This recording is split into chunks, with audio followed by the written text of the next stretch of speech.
आकाश और उसके दोस्त मुंबई की आलूदगी से तंग आ चुके थे और कुछ दिनों के लिए शहर से बाहर जाना चाहते थे।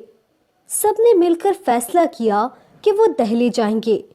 3 दिन के बाद वो एक कैब हायर करते हैं और रात के 8 बजे अपनी ट्रिप पर रवाना हो जाते हैं।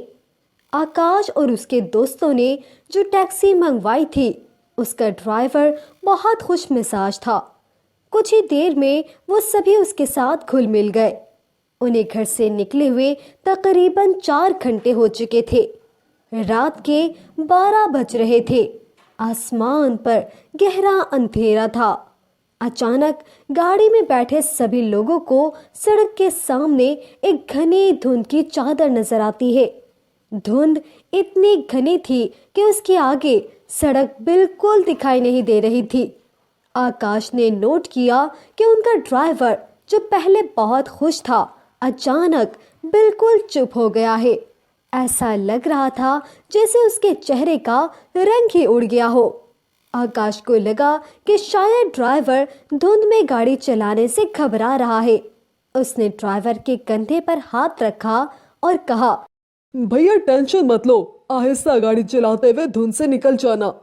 ये सुनकर ड्राइवर ने लरसती हुई आवाज में कहा, मेरी आपसे गुजारिश है, जैसे ही हम इस धुंध में दाखिल हो गाड़ी की खिड़की बंद रखना, भूल कर भी मत खोलना। ड्राइवर की बात सुनकर आकाश और उसके दोस्तों को हंसी आ गई। तब ड्राइवर ने उन्हें बताया, ये वो इलाका है जहां आम दिनों में कभी धुंध नहीं होती, लेकिन जब भी ये धुंध छाती है तो कोई ना कोई अनहोनी जरूर होती है। आकाश और उसके दोस्तों ने ड्राइवर को समझाया और उसकी बात को खुद वहम समझा और मजाक में उड़ा दिया। देखते ही देखते उनकी गाड़ी धुंध में दाखिल हो गई। अचानक गाड़ी में बैठी प्रिया को अजीब सी घबराहट महसूस होने लगी। उसे ऐसे लगा जैसे उसका दम घुट रहा हो। वह ड्राइवर की बात को भूल गई और जल्दी से गाड़ी की खिड़की का शीशा नीचे कर दिया और ताज़ा हवा लेने के लिए अपनी गर्दन बाहर निकाली। लेकिन जैसे ही प्रिया ने खिड़की खोली उसे दोबारा सांस आने लगा, लेकिन अब धुंध गाड़ी के अंदर दाखिल हो चुकी थी। चंद ही सेकंड बाद जब प्रिया ने दोबारा गाड़ी के अंदर नजर दौड़ाई तो उसके तो होश ही उड़ गए। गाड़ी सड़क पर चल रही थी, लेकिन गाड़ी के अंदर प्रिया के अलावा कोई भी नहीं था। आकाश, कमल और ड्राइवर सबके सब गायब हो चुके थे। प्रिया का सांस अटक गया।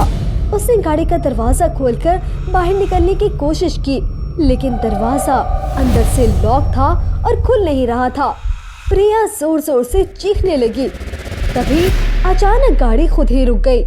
दरवाजे का लॉक खुद ब खुद खुल गया। प्रिया ने कुछ सोचे समझे बगैर दरवाजा खोला और गाड़ी से बाहर भागने लगी। लेकिन जैसे ही उसने इर्द गिर्द देखा उसे अपने आसपास धुंध के अलावा कुछ नजर नहीं आ रहा था।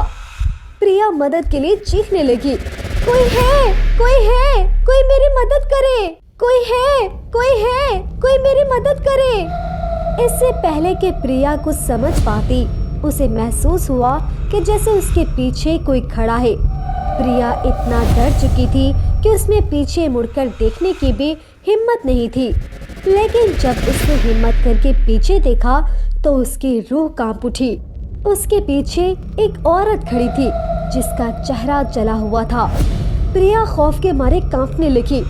अचानक किसी ने उसे पीछे से जोर का धक्का दिया और वो जमीन पर गिर गई। अगले ही लम्हे प्रिया की आंख खुली तो उसने खुद को गाड़ी के अंदर पाया। वो बेहोश हो चुकी थी और ड्राइवर बार बार कह रहा था, खिड़की नहीं खोलनी चाहिए थी, छलावा आ गया है, छलावा आ गया है। आकाश ने ड्राइवर से कहा, आप गाड़ी तेज चलाइए ताकि जल्दी अस्पताल पहुंच सके। ड्राइवर ने एक्सीलरेटर पर पैर रखा और गाड़ी तेज कर दी। लेकिन कुछ ही देर में अचानक उनकी गाड़ी के सामने एक लड़की आ गई। गाड़ी की रफ्तार बहुत तेज थी और वो सीधा उस लड़की से टकरा गए। आकाश फौरन गाड़ी से उतरा ताकि देखे कि वो लड़की कौन थी। जैसे ही उसने लड़की का चेहरा पलटाया, आकाश का दिल दहल गया। वो खून में लथपथ लड़की और कोई नहीं बल्कि प्रिया थी। आकाश को कुछ समझ नहीं आया क्योंकि प्रिया तो गाड़ी में उसके साथ बैठी थी। आकाश जल्दी से गाड़ी की तरफ मुड़ा, लेकिन गाड़ी के अंदर कोई भी मौजूद नहीं था। आकाश घबरा गया। उसने फौरन प्रिया की लाश उठाई और गाड़ी में रखी और खुद ड्राइविंग सीट पर बैठ गया। लेकिन जैसे ही वो गाड़ी आगे बढ़ाने लगा, उसे घनी धुंध में से वो जले हुए चेहरे वाली औरत सामने नजर आ गई। आकाश का गाड़ी पर से कंट्रोल खत्म हो गया और गाड़ी एक दरख्त से जा टकराई। अगली सुबह लोगों को वो गाड़ी दरख्त से टकराई हुई मिली। गाड़ी में आकाश, कमल, प्रिया और वो ड्राइवर सब मौजूद थे। वो सब जिंदा तो बच गए, लेकिन आकाश पागल हो चुका था और प्रिया को हर जगह वही जले हुए चेहरे वाली औरत दिखाई देने लगी। आज भी इस सड़क पर गहरी धुंध होती है और इसमें छुपा वो छलावा अपने शिकार के इंतजार में है।